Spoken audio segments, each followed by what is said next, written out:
میں جنازے کی مثال دے رہا تھا، میت پہ ہم رو رہے ہوتے ہیں، ہائے ہائے یہ دنیا سے چلا گیا. بھائی تھوڑی دیر کے لیے سوچ لے، کل تو پٹے پہ لیٹا ہوا ہوگا اور سب تیرے رشتے دار یہی باتیں کر رہے ہوں گے جو تو اپنے رشتے داروں کے بارے میں باتیں کر رہا ہے. کیا زندگی کی کوئی 2 ٹکے کی حیثیت رہ گئی ہے؟ کچھ بھی نہیں ہے بھائی. اب یہ مطلب نہیں کہ دنیا چھوڑ دو، رکھو، دل نہ مت لگاؤ، دل مت لگاؤ. ابراہیم علیہ السلام نے کہا نا، لا احب الآفلین، میں فنا ہونے والی چیزوں سے محبت نہیں کرتا. تو اس لیے دنیا کی نعمتیں استعمال کریں، لیکن اللہ کی محبت پہ ان نعمتوں کو غالب نہ ہونے دیں. اللہ پہلے ہے. جانا ہم نے کس کے پاس ہے؟ اللہ کے پاس. یہ سب چھوڑ چھاڑ کے جانا ہے، تو اس اللہ کو کیوں ناراض کریں اس دنیا کی خاطر؟ دنیا میں کوئی ایسا بے وقوف دیکھا جو بے وفا سے محبت کرے اور با وفا سے بے وفائی کرے؟ ایسا کوئی دیکھا اپنے دنیا میں؟ جان اس کو دے رہا ہے جو بے وفا ہے، دل اس کو دے رہا ہے جو کیا ہے؟ بے وفا ہے. یہ تو بے وقوفی کی بات ہو گئی نا. جانا جہاں ہے بھائی ادھر کی فکر کرو. شاعر نے اس کو کہا ہے، نظر سوئے دنیا قدم سوئے مرقد. سوئے کا مطلب ہوتا ہے جانب، مرقد کہتے ہیں قبر کو. نظر سوئے دنیا قدم سوئے مرقد. کہاں جا رہا ہے، کدھر دیکھتا ہے؟ کہہ رہا ہے جا تو قبر کی طرف رہا ہے اور دیکھ کدھر کو رہا ہے؟ پیچھے کی طرف. ہم قبر کی طرف دیکھو. نبی صلی اللہ علیہ وسلم نے فرمایا، بچہ جب ماں کے پیٹ میں ہوتا ہے، فرشتہ اس وقت اس کی ایج لکھ دیتا ہے کہ یہ پیدا، کسی کے بارے میں لکھتا ہے پیدا ہونے سے پہلے ہی مر جائے گا، کسی کے بارے میں لکھتا ہے پیدا ہونے کے اتنے دن کے بعد مرے گا، کسی کے بارے میں لکھتا ہے 10 سال کا ہو کے مرے گا، 20 سال کا، 30 سال کا، 40 سال کا، 50 سال کا. ہر شخص کی عمر وہ فرشتہ لکھ دیتا ہے. اب مجھے ایک بات بتاؤ، فرشتے نے لکھ دیا کسی کے بارے میں کہ یہ 40 سال کا یا 50 سال کا ہو کے مرے گا، یا لکھ دیا 70 سال کا ہو کے مرے گا. اب 1 سیکنڈ گزرا اس کی زندگی میں، 1 دن گزرا، اس کا مطلب اب اس کی زندگی میں کتنا ٹائم رہ گیا؟ 69 سال اور 364 دن. ایسا ہی ہے کہ نہیں؟ 1 سال گزرا تو اس کی زندگی میں 69، پھر مزید 1 سال گزرا 68، پھر مزید 1 سال 67. ہوتے ہوتے ایک رمضان آ رہا ہے، دوسرا رمضان آ رہا ہے، اور ادھر سے ٹھک ٹھک ٹھک ٹھک کر کے 1 سال کیا ہو رہا ہے؟ کم، قبر کے قریب. اور یہ بیوقوف کیک کاٹ کے خوشی منا رہا ہے. یہ ایسے ہی جیسے کسی کو پھانسی کے پھندے پہ لٹکانا ہو، اس کو بتایا جائے کہ سر آپ کے جو سزا تھی نا 1 سال بعد دینی تھی، اب اس میں صرف 3 دن رہ گئے ہیں. وہ کہہ رہے کیک لاؤ یار، وہ دن دوبارہ آ گیا نا، کیک کاٹو گے، اب اس کو بھی کھلائے گا، اس کو بھی کھلائے گا. اس لیے انگریزوں کی جو رسمیں ہیں ساری بیوقوفوں والی کام ہوتے ہیں ان کے. سالگرہ مجھے کبھی سمجھ میں ہی نہیں آئی ہے کیا. ویسے ہی خوش ہو جایا کرو بھائی، گورنمنٹ کی طرف سے خوش ہونے پر پابندی نہیں، کسی بھی وجہ سے خوش ہو جایا کرو. بیگم آج اماں کے یہاں گئی ہوئی ہے، خوشی کا دن ہے. اماں کے یہاں سے آ گئی، خوشی کا دن ہے. تو وہ پہلی مثال غلطی سے منہ سے نکل گئی تھی، اصل میں آنے والی مثال تھی. وہ بعض غلطی سے بھی کچھ مثالیں منہ سے نکل جاتی ہیں میرے. تو خوشی کسی بھی چیز پہ منائی جا سکتی ہے، لیکن وہ کام مت کیا کرو جو بے وقوفوں والے کام ہے. آپ موت کے قریب ہوتے جا رہے ہو اور خوشیاں منا رہے ہو. تو 1 دن گزرتا ہے، 1 سال گزرتا ہے، ٹھک ٹھک ٹھک کر کے ہم موت کے قریب. اور آسان مثال دے دیتا ہوں. ایک آدمی کو پھانسی کے پھندے پہ لے جایا جا رہا ہو کراچی سے پشاور. اسے کہا جا رہا ہو بیچ میں 5-6 اسٹیشن پہ گاڑی رکے گی. پہلے کراچی اسٹیشن آئے گا، پھر حیدرآباد اسٹیشن آئے گا، پھر روڈی کا آئے گا، پھر ملتان اسٹیشن آئے گا، اس کے بعد خانیوال جنکشن آئے گا، اس کے بعد جا کے 1-2 آئیں گے، اور اس کے بعد پشاور جہاں تیرے پھندا لے کے بندہ کھڑا ہوا ہے. اب ٹرین جیسے جیسے نکلے گی نا پشاور کی طرف، حیدرآباد آئے گا تو وہ کہے گا لو بھائی 10 اسٹیشنوں میں سے 1 ختم. اب وہ کہے گا لاؤ کیک لے کر آؤ یار، لاؤ کیک کاٹنے، happy birthday to you you.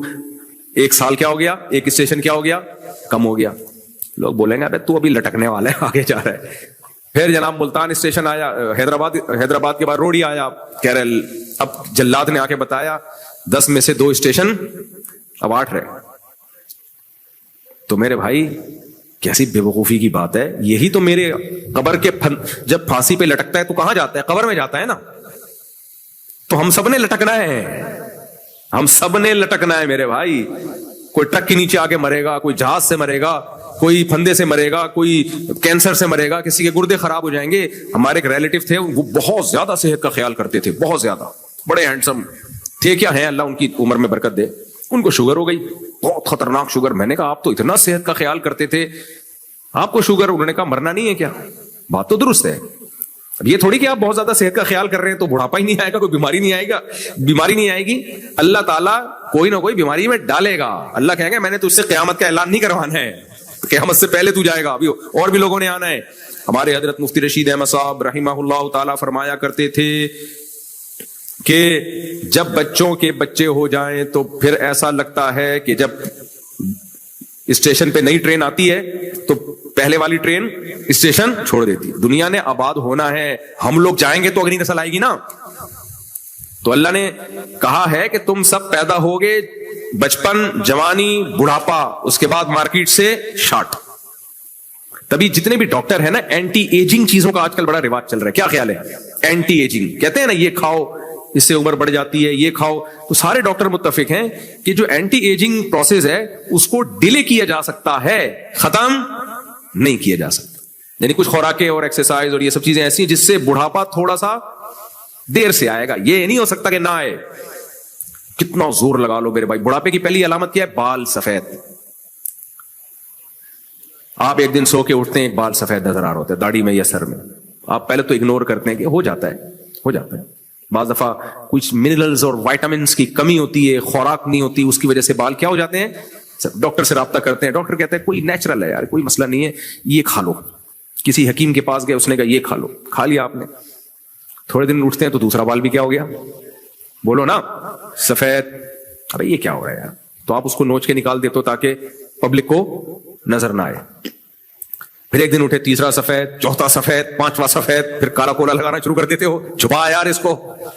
پھر ایک دن اٹھے, نیچے سے جو جڑ سے بال نکل رہے ہیں ان پہ تو کالا کولا لگا ہی نہیں ہے, چاند بننا شروع ہو جاتا ہے نا. بالآخر ایک دن آتا ہے کہ سفید در سفید, سب کو پتا چلتا ہے بھائی کلر لگا کے گھوم رہا ہے. پھر کیا ہوتا ہے, بال غائب ہونا شروع مارکیٹ سے, آہستہ آہستہ بال. آپ کہتے ہیں یار سفید تھے تو نا, کلر تو اب کیا ٹرینڈ پہ کلر لگاؤں میں, بال ہی مارکیٹ سے کیا شارٹ. جتنے مرضی تیل لگا لو, کشتے کھا لو, طاقت کی غذائیں کھا لو, سر پہ ایئرپورٹ بننے کا عمل تیزی سے شروع. خواتین کے بھی بال ہلکے ہوتے ہیں بڑھاپے میں.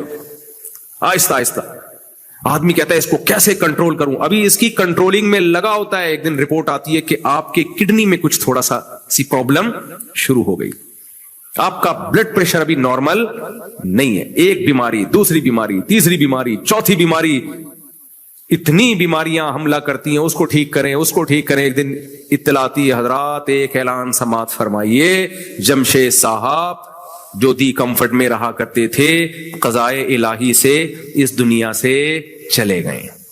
ان کی نماز جنازہ مغرب کی نماز کے بعد فلانی مسجد میں ہوگی. نہیں آئی سمجھ میں بات؟ یہ میرے بارے میں بھی اعلان ہوگا, اور جو ہماری بہنیں بیان سن رہی ہیں ان کے بارے میں بھی اعلان ہوگا, اور میرے بھائی آپ کے بارے میں بھی اعلان ہوگا. تو اس لیے میرے بھائی بے وقوفی ہے دل لگانا. کیا خیال ہے, جانا کدھر ہے؟ اللہ کے پاس. تو اللہ تعالیٰ قرآن میں کچھ ہم سے باتیں کرتا ہے. اللہ کچھ ہمیں جو میں نے ابھی بتایا نا سورہ فاتحہ میں ہم نے دعا مانگی, تو اللہ کہتا ہے تم چھوٹی موٹی چیزیں مانگو گے جن کو چھوڑ کے تم نے جانا ہے دنیا سے, تو میں تمہیں قیمتی چیز بتاتا ہوں, یہ مانگو مجھ سے. ولی عبدی ما سأل, بندہ جو مانگے گا دوں گا, سورہ فاتحہ میں. تو اس لیے اللہ نے کہا یہ مانگو, خود ہی اللہ نے سکھا دیا نا ہمیں. اگر اللہ نماز میں ہمیں نہ سکھاتا ہم پتہ نہیں کیا کیا مانگتے رہتے, اوٹ پٹانگ چیزیں مانگتے رہتے. تو اللہ نے ہمیں حکم دیا کہ کیا مانگنا ہے. بس جلدی سے سمیٹتا ہوں میں بات کو. اہدنا الصراط المستقیم, اے اللہ ہم تجھ سے دعا مانگتے ہیں تو ہمیں سیدھے راستے پر چلا. کس کا راستہ سیدھا؟ صراط الذین انعمت علیہم, ان لوگوں کا راستہ جن پر تو نے انعام کیا, پیغمبروں کا راستہ, بزرگان دین کا راستہ. وہ کیا راستہ ہے؟ پیغمبروں کی داڑیاں ہوتی تھی کہ نہیں ہوتی تھیں؟ بولو. دیکھو پیغمبروں کا راستہ کیا ہے. یوسف علیہ السلام کو مصر میں عزیز مصر کی بیوی زلیخا کمرہ بند کر کے زنا کی دعوت دی. یوسف علیہ السلام نے فرار اختیار کیا, اس نے دھمکی دی کہ اگر نہ کیا تو جیل میں ڈال دوں گی. یوسف علیہ السلام نے فرمایا رب السجن احب الی مما یدعوننی الی, اے اللہ جیل کی زندگی محبوب ہے, اس برائی سے مجھے بچا لے. جیل چلے گئے, برائی نہیں کی. یہ کس کی سیرت ہے؟ پیغمبر کی. موسیٰ علیہ السلام کو کیا ہوا؟ لڑکیوں کے والد نے کہا کہ میں اپنی ایک بیٹی کا آپ سے نکاح کرنا چاہتا ہوں بشرطے کہ 10 سال بکریاں چراؤ. موسیٰ علیہ السلام جو اللہ کے کلیم, فوراً کا ذالک بینی و بینک, قبول ہے. سمجھ میں آ رہی ہے بات؟ وجہ کیا ہے؟ ایک حلال اور ایک بولتے کیوں نہیں حرام. حرام سے اتنا دور, جیل کی زندگی قبول نہیں گئے حرام کے قریب.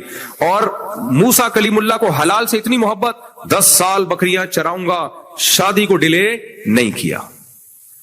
تو میرے بھائی جو حلال کی طرف جاتا ہے حرام سے بچتا ہے. نہ آپ حلال کی طرف جا رہے ہو نہ کوئی آلٹرنیٹ ہے اس کا، تو نتیجہ کیا نکلے گا؟ پھر حرام کی طرف جاؤ گے نا. تو یہ پیغمبروں کی سنت ہے. انعام یافتہ لوگ پیغمبر ہوتے ہیں تو پیغمبروں کی سنت ہے بیٹے بیٹیوں کی شادی جلدی کی جائے. بتاؤ کیا سنت ہے؟ جلدی نکاح سنت ہے یا دیر سے نکاح سنت ہے؟ بولتے کیوں نہیں؟ بچیوں کے لیے اتنے مسائل، ایکچولی بھی ہماری بچی ڈاکٹر بن رہی ہے، ایکچولی بھی ہماری بچی پڑھ رہی ہے، ایکچولی بھی جو ہے یہ ایکچولی کے چکر میں اس کی عمر زیادہ ہو جاتی ہے. نتیجہ کیا ہوتا ہے؟ پھر رشتوں میں مشکلات، پھر ڈپریشن میں جاتی ہیں بچیاں، پھر پرابلم ہوتی ہے. بھائی پڑھاتے رہو یار، کون منع کر رہا ہے؟ نکاح میں تاخیر مت کرو. اور لڑکوں کی ذمہ داری ہے وہ یہ نہ کہیں کہ ہمیں پڑھی لکھی لڑکی چاہیے، نہ بولے ہمیں شریف چاہیے. کیا بولے؟ شریف لڑکی چاہیے. پڑھانا ہوگا ہم خود پڑھا لیں گے اس کو. سمجھ میں آ رہی ہے بات کہ نہیں آ رہی ہے؟ ہم خود پڑھا لیں گے اس کو. سسرال بھی تو کچھ کرے نا. ابھی سسرال کو گالیاں دینے کا دل چاہے، اپنے نہیں ہے ویسے نارمل سسرال وہ کیا کرتے ہیں، ان کو ریڈی میڈ بہو چاہیے، ڈاکٹر بہو، تاکہ وہ کمائے. خرچہ اس کی پڑھائی پہ کس کا ہوا؟ باپ کا. فائدہ اس سے کون اٹھائے گا؟ سسرال. تو یہ سسرال ہوا یا اسرائیل ہوا؟ یہ تو اسرائیل نکلا، سسرال تھوڑی ہے یہ تو آپ نے کیا کرنا ہے بھائی؟ جو ہے ہمیں شادی کرنی ہے، پڑھائیں گے کون؟ آگے پڑھائی ہوگی تو ہم پڑھائیں گے اس کو. کیا خیال ہے؟ آپ کے گھر سے نہیں جا سکتی یونیورسٹی یا کالج پڑھنے کے لیے؟ تو اللہ نے کہا کہ مجھ سے دعا مانگو کہ مجھے انعام یافتہ لوگوں پہ چلا. تو انعام یافتہ لوگوں کا مطلب جلدی دیر سے شادی ہوتی ہے، جلدی شادی ہوتی ہے، جلدی. پھر انعام یافتہ لوگ میں پیغمبر ہیں، پیغمبروں کے تعلیم پر عمل کرنے والی عورتیں ہیں. حضرت مریم کا تذکرہ قرآن بہت اہتمام سے کرتا ہے، اور قرآن بتاتا ہے حضرت مریم پاک دامن تھی. تو اللہ کو بے پردہ عورت پسند ہے یا با پردہ؟ بولو نا. انعام یافتہ عورتیں بے پردہ ہوتی ہیں یا با پردہ ہوتی ہیں؟ با پردہ ہوتی ہیں. تو اللہ چاہتا ہے عورت پردہ کرے، تو ہم اللہ سے مانگ رہے ہیں اللہ انعام یافتہ لوگوں پہ چلا ہمیں. اس لیے جتنی خواتین یہاں بیٹھی ہیں، جتنی ہماری بہنیں بیٹھی ہیں، توبہ کریں، عزم کریں، انشاءاللہ ہم پردہ کریں گے. اور عورت کا دیور سے بھی پردہ فرض ہے، بہنوئی سے بھی پردہ فرض ہے. یہ سارے نامحرم ہیں. یہ غیر مسلموں کا کلچر ہماری سوسائٹی میں آیا ہے.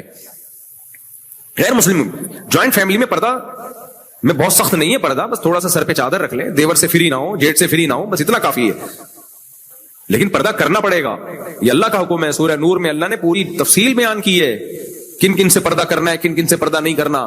تو ہم تو قرآن کو ماننے والے ہیں.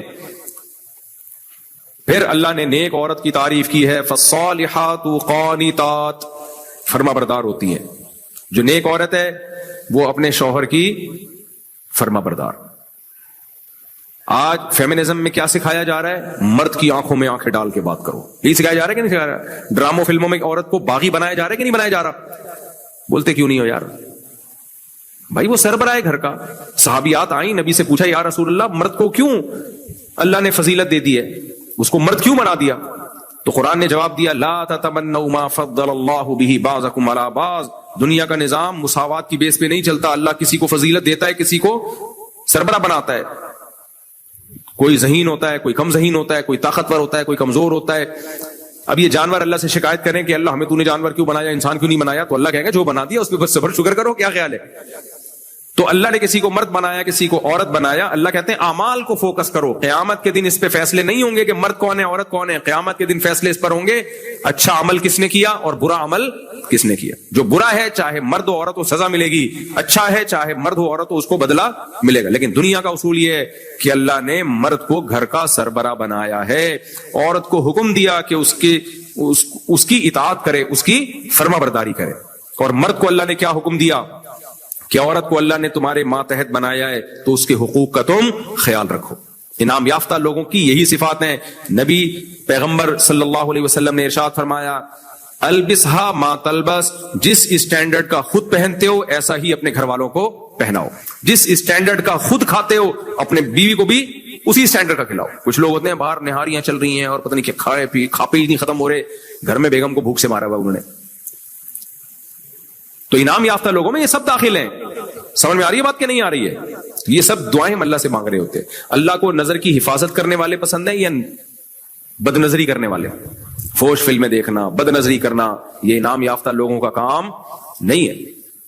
حرام کمانا، جھوٹ بولنا. تو آج ان ساری برائیوں سے توبہ کریں. اور آخر میں ایک بات کہوں گا، دیکھو جب تک اللہ کا ذکر گھروں میں ہوتا ہے تو گھر میں خیر برکتیں ہوتی ہیں.